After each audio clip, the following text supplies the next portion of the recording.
वो 9 फरवरी 2012 की शाम थी।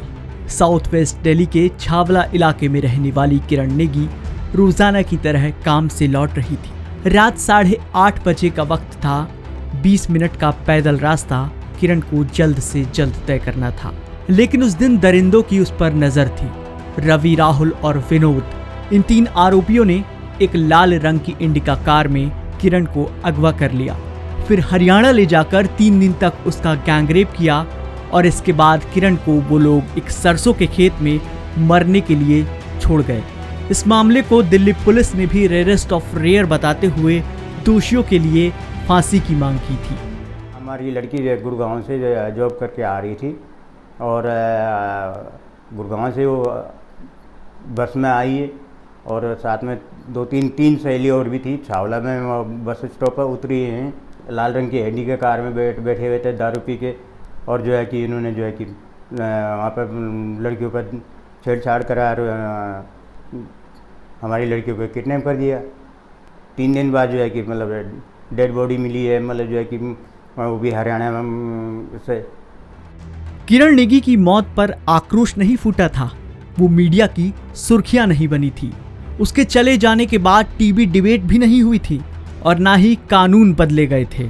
और तो और परिवार को दिलासा देने कोई नेता तक घर नहीं आया था। वहीं जब पिता अपनी बेटी के लिए इंसाफ मांगने तत्कालीन मुख्यमंत्री शीला दीक्षित के पास गए तो उन्होंने ये तक कह दिया था कि ऐसी घटनाएं तो होती रहती हैं।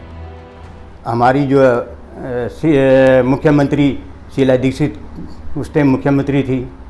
10-20 लोगों के साथ में मैं वहाँ उनके पास गया, वो उन्हीं लोगों की बदौलत।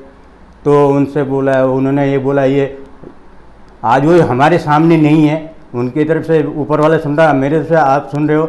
उन्होंने ये बोला ये क्राइम तो होते रहते हैं। एक मुख्यमंत्री एक लेडीज एक लड़की के लिए ऐसे बयान कर सकता है? इस घटना को 9 साल होने को आए हैं, लेकिन परिवार अभी भी इंसाफ का इंतजार कर रहा है।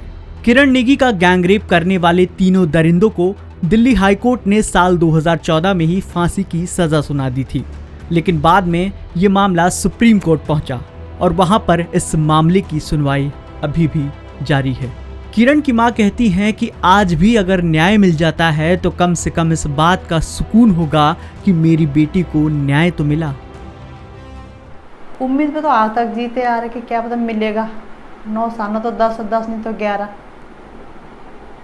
उम्मीद पे बैठे हैं कि आज मिले कल मिले, ताकि उसके आत्मा को भी शांति मिले, हम भी चैन से मर सकें। अब जीने मरने का तो कोई और नहीं है हमारा भी। ये होता थोड़ा तसल्ली हो जाती है उनको, मतलब सज़ा हो जाती तो हम ये तो बोलते कि चलो भाई हमारी लड़कियों को इंसाफ मिल गया, कि हम भी अपना चैन से आराम से मर सकती, ना तो हम जिए में है न मरने में।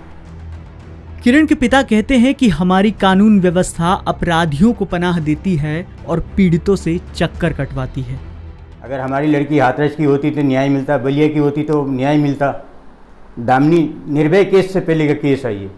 निर्भय को फांसी, निर्भय को न्याय मिला है, निर्भय को मुलजिमों को फांसी भी हो गया। हम लाइन में लगे, हमारा को जो है कि अभी तक उम्मीद नहीं है कि कब इनको हमारी लड़की के दुश्मनों को मुलजिमों को फांसी होगी। किरण के पिता कहते हैं कि हमें विश्वास तो है कि फांसी होगी, लेकिन कब होगी ये नहीं पता।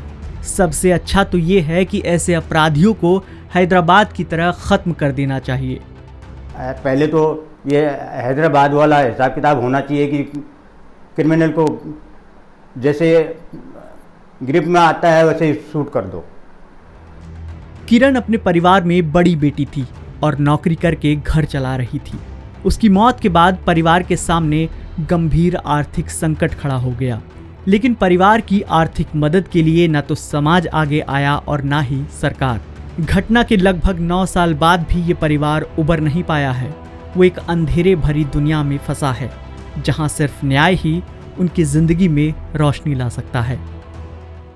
शेयर और डाउनलोड करें दैनिक भास्कर ऐप।